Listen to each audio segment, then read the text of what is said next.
അട്ടപ്പാടി പുളിയപ്പതിയിൽ അവശനിലയിൽ കണ്ടെത്തിയ പുലിയെ ആക്രമിച്ചത് കടുവയെന്ന് വനംവകുപ്പ്. കടുവ കടിച്ചതിനെ തുടർന്നാണ് പുലിയുടെ കഴുത്തിൽ ആഴത്തിൽ മുറിവേറ്റത്. ധോണിയിൽ ചികിത്സയിലുള്ള പുലിയുടെ ആരോഗ്യനിലയിൽ മാറ്റമില്ല.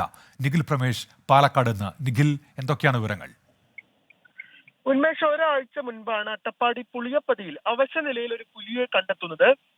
വനംവകുപ്പ് ഇതിനെ സൈലന്റ് വാലിയിലേക്കോ മറ്റോ മാറ്റാൻ ആദ്യഘട്ടത്തിൽ ഉദ്ദേശിച്ചിരുന്നു. പക്ഷേ പുലിയുടെ ആരോഗ്യനില വളരെയധികം മോശമായതിനാലാണ് ഇത് സാധ്യമാകാതെ വന്നത്.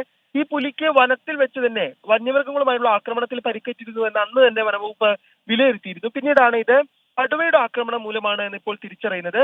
കഴുത്തിനാണ് പരിക്കേറ്റിട്ടുള്ളത്. കഴുത്തിൽ ആഴത്തിലുള്ള മുറിവുണ്ട്. ഇത് കടുവയുടെ ആക്രമണത്തിൽ ഉണ്ടായതാണ് എന്നുള്ളതാണ് വനംവകുപ്പിന്റെ വിലയിരുത്തൽ. നിലവിലത്തെ സാഹചര്യത്തിൽ മരുന്നുകളോട് പ്രതികരിക്കുന്നുണ്ടെങ്കിലും കാര്യമായ പുരോഗതി ഈ പുലിയുടെ ആരോഗ്യനിലയിൽ ഇല്ല എന്നുള്ളതാണ് വനംവകുപ്പ് വ്യക്തമാക്കുന്നത്. ധോണിയിലെ ഫോറസ്റ്റ് സ്റ്റേഷനിലാണ് ഈ പുലിക്ക് ഇപ്പോൾ വിദഗ്ധ ചികിത്സ നൽകി പോരുന്നത്.